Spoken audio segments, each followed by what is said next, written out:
제가 갑상선 수술을 해서 목소리가 조금 회복이 되어야 된다고 하니까 오늘 발음이 조금 시원찮아도 잘 경청해 줬으면 좋겠습니다. 저와 여러분이 하나님의 원수가 될 수 있는가? 하나님의 원수, 성경은 말합니다. 하나님의 원수가 될 수 있다. 충격적인 경고입니다. 믿지 않는 사람들이 아니라 믿는 저와 여러분이 하나님의 원수가 될 수 있다.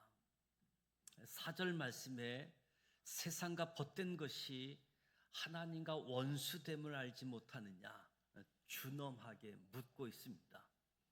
사도 바울도 빌립보서 3장에서 내가 여러 번 너희에게 말하였거니와 이제도 눈물을 흘리며 말하노니 여러 사람들이 그리스도의 십자가의 원수로 행하느니라. 여러 사람들이 십자가의 원수로 살고 있답니다. 이 문제 때문에 눈물을 흘리며 호소했다. 성도들이 십자가의 원수로 살고 있다는 가슴 아픈 고백은 저와 여러분에게도 깊은 긴장감과 경각심을 주지요. 도대체 어떻게 하여 하나님과 원수가 되는가? 하나님의 원수가 되는 길 크게 두 가지를 이야기합니다. 첫째는 4절에 간음한 여인들아, 세상과 벗된 것이 하나님과 원수됨을 알지 못하느냐? 그런즉 누구든지 세상과 벗이 되고자 하는 자는 스스로 하나님과 원수되는 것이다. 둘째, 6절에 하나님이 교만한 자를 물리치시고 겸손한 자에게 은혜를 주신다 하였느니라. 교만한 자를 물리치시고, 베드로전서 5장에서도 하나님은 교만한 자를 대적하시되, 하나님이 대적한다면 교만한 자는 하나님의 원수가 되는 것이지요. 오늘 야고보서 말씀을 통해서 하나님의 원수가 될 수 있는 두 가지 치명적인 길을 알게 되었습니다. 첫째는 내가 세상을 사랑하면, 물론 하나님도 사랑하지만 세상을 사랑하면 나도 모르게 하나님과 원수가 되는 것이다. 둘째, 높고 교만한 마음을 품으면 하나님이 대적하는 존재가 되는 것이다. 우리가 세상 사랑하는 것을 하나님께서 왜 그토록 싫어하실까? 왜 세상을 사랑하면 하나님과 원수가 되는 것일까? 이런 생각을 갖게 되어지죠. 어떤 이들은 너무 배타적이고 마음이 좁은 하나님의 모습이 아니냐 반문할 수 있겠지요. 그러나 이 문제는 하나님의 편협함 때문이 아니라 하나님과 우리 사이에 맺어진 관계의 본질을 깨트리는 행위이기 때문에, 하나님이 마음이 너무 좁다고 자기만 사랑하라고 한다는 것은 아직 하나님과 나와의 관계가 어떠한 관계인지 잘 모른다는 말이기도 하지요. 하나님과 우리와의 관계를 성경은 여러 가지 비유로 묘사합니다. 조물주와 피조물의 관계, 아버지와 자녀의 관계, 왕과 백성의 관계, 주인과 종의 관계, 나무와 가지의 관계, 목자와 양의 관계, 이 비유를 통해서 하나님과 나의 관계를 가르쳐 주지요. 이 모든 비유는 하나님의 주권 그리고 우리의 의존성을 보여주는 진리입니다. 다 한쪽이 어느 한쪽에 종속적인 수직적인 관계이지요. 피조물은 조물주에게, 자녀는 아버지에게, 백성은 왕에게, 종은 주인에게, 가지는 나무에게, 양은 목자에게 종속되어 있고 의지해야지 된다. 그런데 이 모든 관계를 뛰어넘는 가장 파격적인 비유가 있습니다. 바로 신랑과 신부의 관계입니다. 부부 관계는 종속 수직 관계가 아니라 대등한 인격과 인격의 만남을 전제하지요.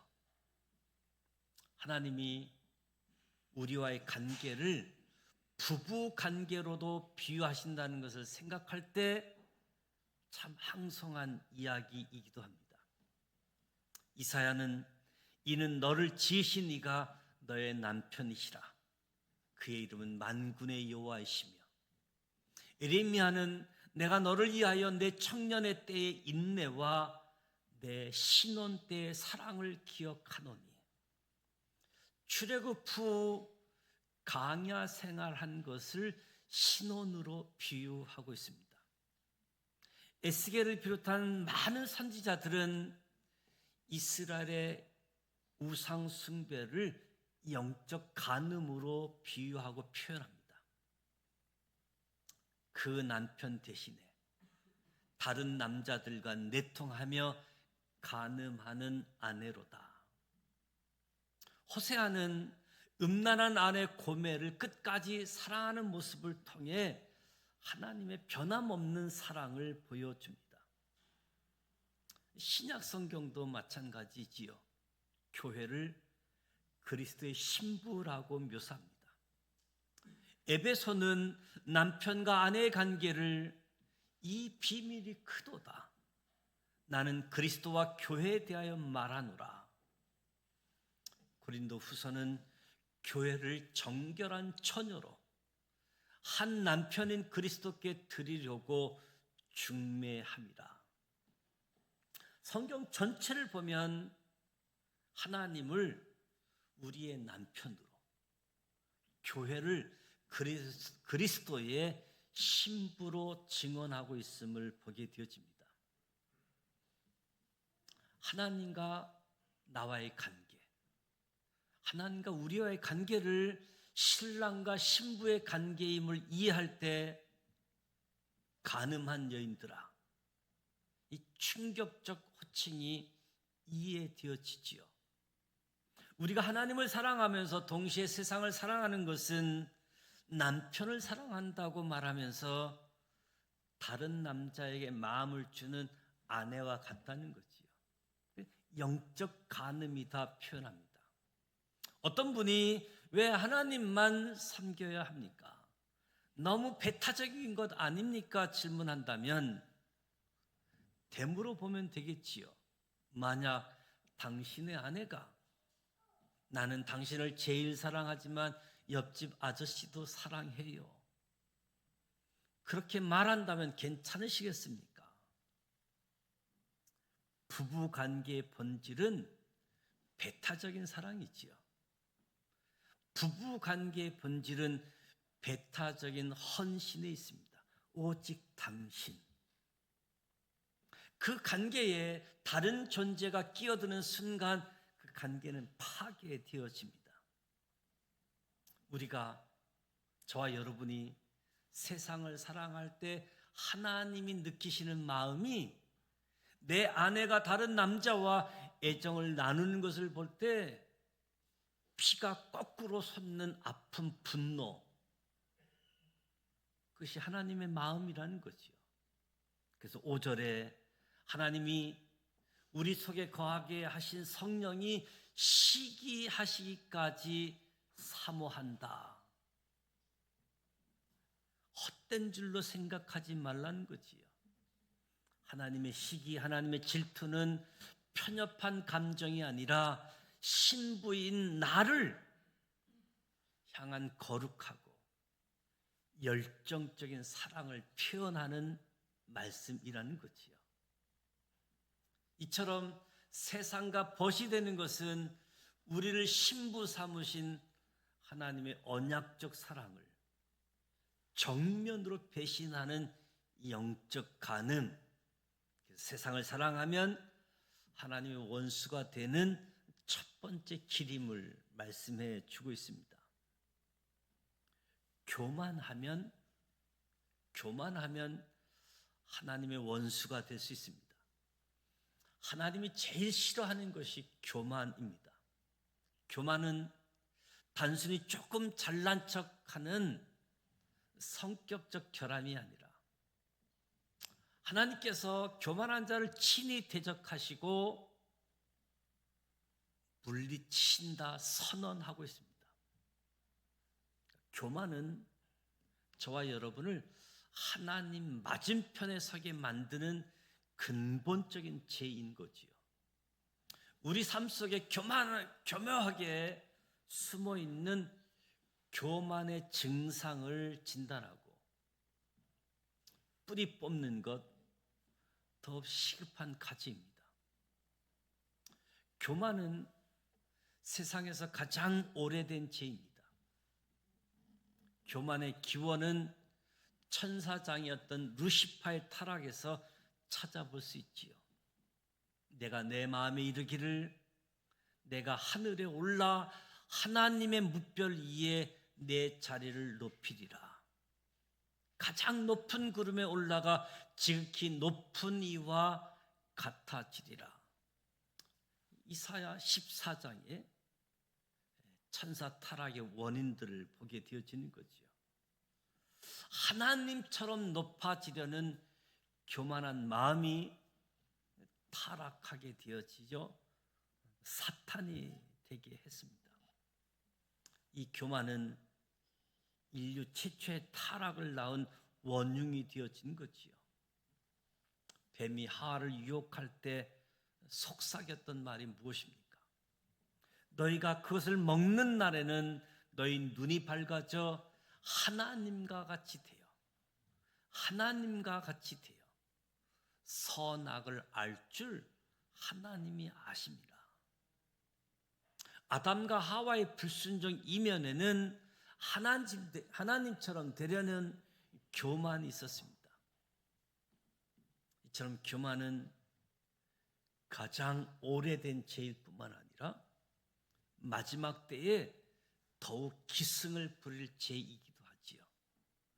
말세의 특징 중에 하나가 사람들이 교만하여 경고하고 있습니다. 그렇다면 이 무서운 교만이 내 안에 있는지 없는지 어떻게 알 수 있을까? 자신을 정직하게 돌아보기를 원합니다. 교만한 마음은 사실 나를 드러내고 싶은 마음이지요. 나를 높이고 싶은 마음, 나를 중심에 두고 싶은 마음이 교만입니다. 그래서 대화를 나누다 보면 대화를 독점하는 경향이 있습니다. 다른 사람의 이야기에 귀 기울이기보다 나를 드러내고 인정받고 싶은 마음이 앞서는 거지요. 그리고 교만한 마음은 불평하는 마음과 연결되어 있습니다. 교만한 사람은 자꾸 섭섭해하지요. 내가 누군데 감히 나를 이렇게 대접해. 교만의 소리, 이 섭섭함. 항상 섭섭하고 불평하는 사람이 교만한 사람일 가능성이 높은 거지요. 겸손한 사람은 내가 뭐라고 나를 이런 가분한 은혜를 받는가? 내가 뭐라고 나를 이런 가분한 대접을 받는가? 항상 감사함을 고백하는 거지요. 여러분의 마음은 어떻습니까? 섭섭함으로 가득합니까? 감사함으로 가득합니까? 내가 누군데? 내가 뭐라고? 교만한 마음은 항상 비교하는 마음이지요. 비교하고 조금만 나으면 자랑하는 마음. 누가복음 18장에 바리새인을 소개하지요. 기도하면서 자신을 다른 사람과 비교하며 우월감을 느꼈습니다. 하나님이여, 나는 다른 사람들, 토색하는 사람들, 불이 간음을 하는 자들과 같지 아니하고 이 세리와도 같지 아니함을 감사하나이다. 끊임없이 남과 나를 비교하며 나의 마음을 하기라는 마음이 바로 교만의 본질인 거지요. 교만은 다툼을 일으키는 마음입니다. 교만에서는 다툼만 일어날 뿐이다 라고 잠언에서 말씀하지요. 자기 주장을 끝까지 관철시켜야 해서 공동체 안에 갈등 싸움이 끊이지 않습니다. 다툼을 일으키는 마음이 교만이지요. 하나님께서 제일 싫어하는 것이 영적 교만입니다. 자신의 영적 행위를 내세워서 다른 사람을 판단하는 거지요. 내가 금식기도 했어. 내가 성경을 열심히 통독했어. 영적 행위를 내세워서 다른 사람을 판단하는 것, 가장 무섭고 위험한 교만이지요. 영적 교만은 치명적입니다. 차라리 하지 말았으면 그만큼 치명적이다. 영적 교만에 걸린 분들이 사실 교회에서 가장 힘든 거지요. 교만을 내려놓고 교만을 버려야 될 줄로 믿습니다. 겸손은 단순히 자신을 낮추는 소극적인 태도가 아닙니다. 겸손은 하나님의 더 큰 은혜를 담을 수 있는 유일한 그릇입니다. 물이 항상 낮은 곳으로 흘러 고이듯이 하나님의 은혜도 가장 낮은 마음에 먼저 흘러 채워집니다. 여러분, 비가 오면 어디부터 잠깁니까? 저지대, 가장 낮은 곳이 먼저 잠기지요. 제가 어떤 설교를 하든 처음부터 은혜를 받는 사람들이 있어요. 마음이 낮은 사람들. 어떤 설교를 해도 다 은혜를 받습니다. 기록된 하나님의 말씀, 성령에 감동된 말씀. 어떤 설교를 해도 다 은혜를 받는 마음이 낮은 사람들. 그런가 하면 어떤 설교를 해도 은혜 못 받는 분들이 계세요. 어떤 분들은 팔짱을 끼고 어디 나 한번 감동시켜봐. 교만한 마음으로 앉아있기도 하지요. 소위 코로나 이후 유튜브 설교 시대가 되면서 영적 소비자들의 기가 너무 높아져서 웬만한 설교에 만족을 못합니다. 똑같은 장소에서 똑같은 시간에 똑같은 말씀이 선포되는데 누구는 어떤 말씀을 들어도 은혜를 받고 누구는 어떤 말씀이 전해져도 은혜가 되지 않는다면 그 사람의 마음의 높이 낮음 때문이겠지요. 낮은 마음은 항상 은혜를 받습니다.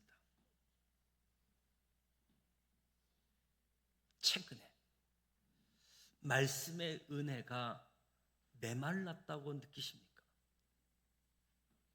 어쩌면 문제가 말씀에 있는 것이 아니라 높아진 나의 마음의 밭에 있는지 모르겠습니다. 은혜를 사모하십니까?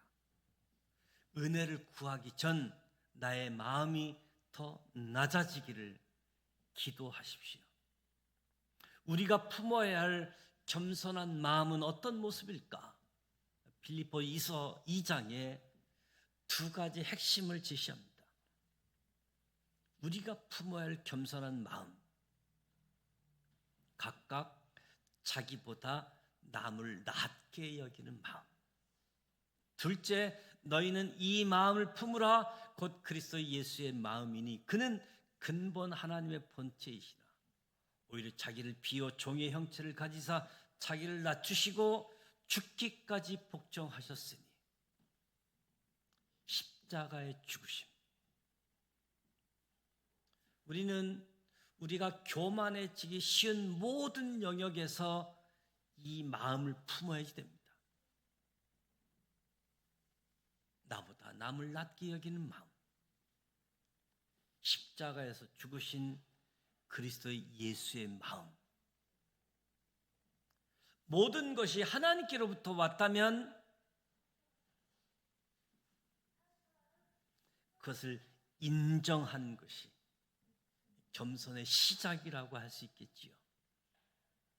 지혜가 있다면 너는 마음을 다하여 여호와를 신뢰하고 내 명철을 의지하지 말라. 지혜가 있는 사람은 이 말씀을 기억해야지 됩니다. 재물이 있다라고 한다면 내 하나님 여호와를 기억하라. 그가 내게 재물 얻을 능력을 주셨습니다. 재물이 있는 분은 이 말씀을 기억하여야 되는 거지요. 하나님이 걷어가시면 끝이잖아요. 지위가 높다라고 한다면 부와 기가 주께로 말미암고 또 주는 만물의 주제가 되사 손에 건세와 능력이 있사오니 모든 사람을 크게 하심과 강하게 하심이 주의 손에 있나이다. 지위가 높은 사람은 이 말씀을 기억하십시오.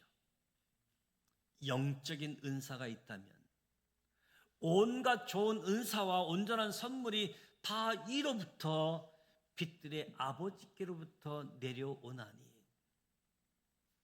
영적 은사, 하나님이 주신 선물일 뿐임을 기억하시고 겸손의 마음을 품는 것이요. 오늘 우리는 하나님의 원수가 되는 두 가지 무서운 길에 대해서 교훈을 받았습니다.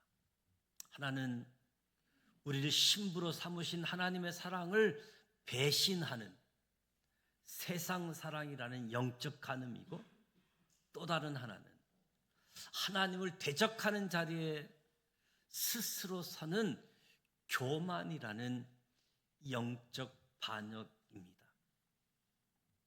우리를 향한 충격적인 경고의 배경에는 도무지 이해할 수 없는 하나님의 사랑이 흐르고 있습니다. 우주의 창조주께서 티끌에 불과한 저와 여러분을 신부로 삼으시고 우리가 다른 것을 사랑할 때 질투하기까지 하신다는 사실은 얼마나 황송한 은혜입니까?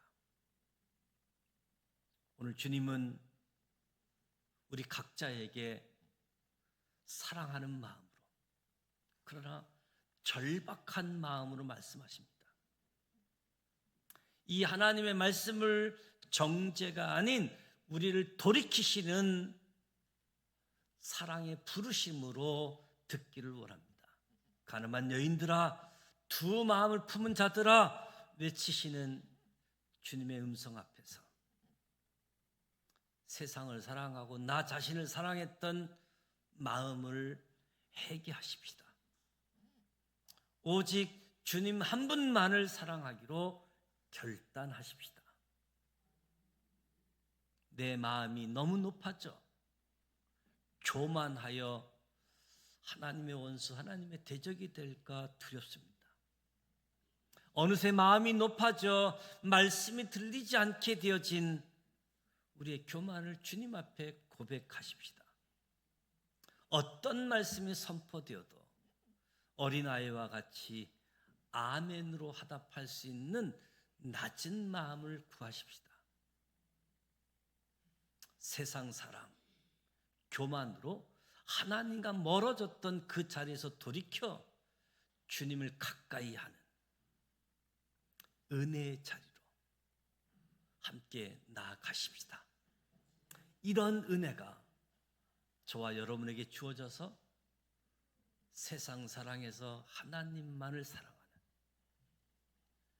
교만하여 하나님의 대적의 자리에서 겸손함으로 하나님과 가까이 나아가는 자리로 저와 여러분 한 걸음 한 걸음 나아가길 축복합니다. 기도합니다.